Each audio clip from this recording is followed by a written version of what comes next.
So as you can see, this is a very important message. And oh, no, no, no, no, no, no, no, not right now. Really? Come on.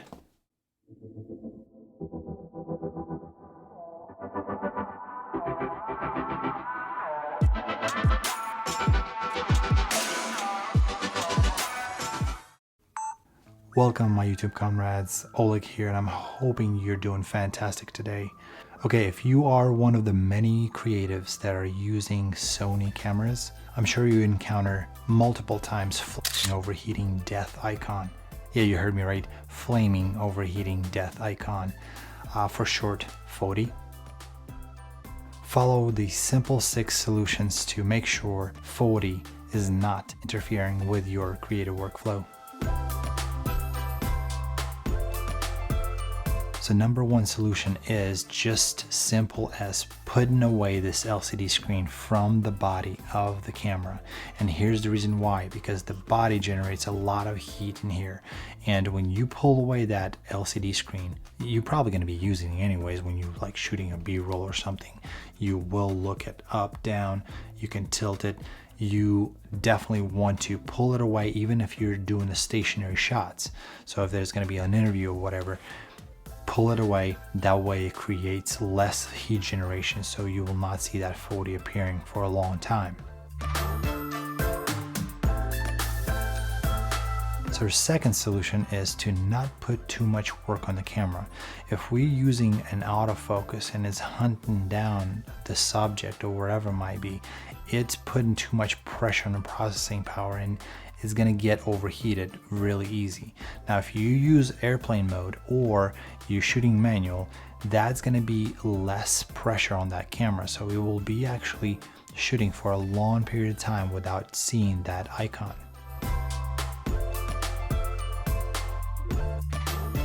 Okay, so the third option is to use a third-party battery grip. And these battery grips are just fantastic, distributing a perfect amount of heat all throughout that battery grip. It also used this like plastic connector, which this was definitely less getting hotter than the actual battery, which first of all, this thing is gonna last you maybe, I don't know, like 20 minutes tops, if so. And with that battery grip, not only is it good in your hand, you just feel so much better. You can actually shoot B-rolls and handheld shots without any problem. You can switch around and you have like the shutter on this side when you like do some like Instagram photos or whatever it might be. So that is going to be doubling also your battery, because this slot over here has for 2 batteries. You can just place them, and then when you shoot, what's fantastic about it, like one battery dies, it depletes the energy from one battery and just switches automatically to the other one without stopping your recording. So you can just like keep on going until like all those batteries are done. Number 4, that would be external power source. In this case scenario, I have an external monitor that has a big old battery in the back plugged in and empowers the monitor, and it also empowers the camera with the dummy battery over here.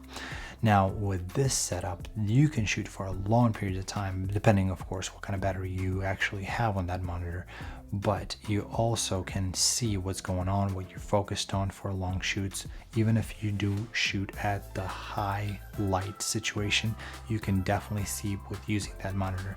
Now I did tons of research about this monitor. If you are on the budget and you want to make sure you have a histogram, it empowers, you have focus peaking, this monitor is fantastic for it. So if you like to support the channel, link in the description below. Highly appreciated. Thank you.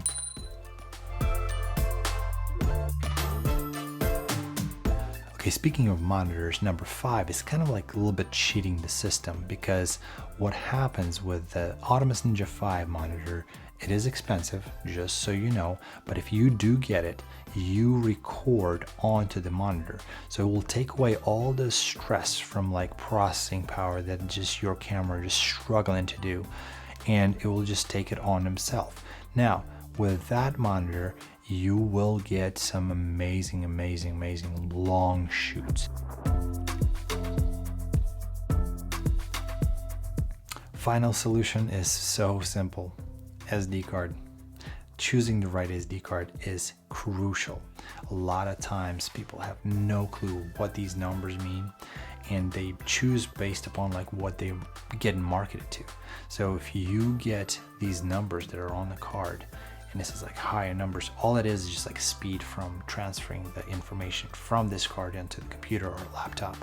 But your camera, when they get all this amazing footage and they try to like jam it into this card that is not meant for that, that's where all the overheating happens. So with knowing what those numbers are, you will be able to easily find the right card for your camera, for your footage, and you will not see 40 for long hours of shooting.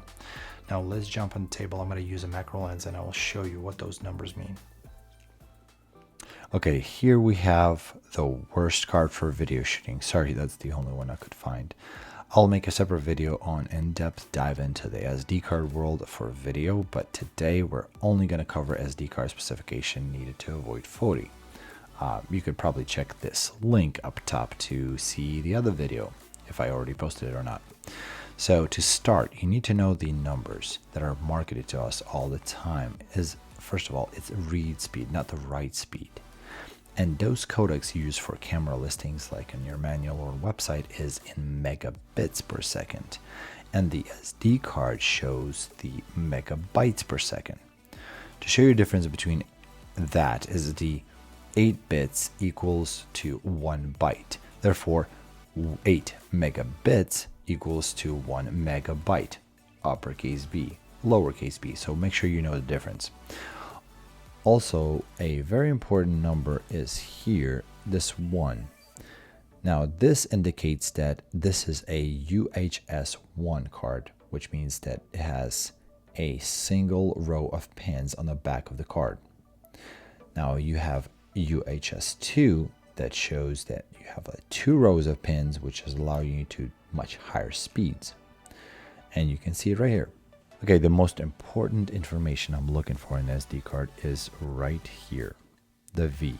V, 6, 10, 30, 60, and 90. You are looking for the higher number. The higher number, that means the higher speed of writing the information onto SD card. That's where your camera is not struggle with putting the information, put that amazing footage on your card, and it will not overheat.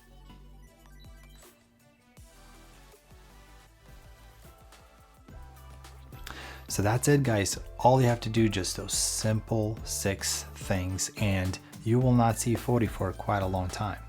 I will leave you with this footage of actual me testing out the cameras multiple times. I'll just probably gonna make like a really quick time lapse or speed ramp or whatever it might be, and show you how long you can actually shoot for. If any of these solutions worked for you or didn't work for you, please let me know in the comments below. I really would like to know. And again, like it or hate it, subscribe it or not, but always remember to stay awesome, and I will see you in the next video.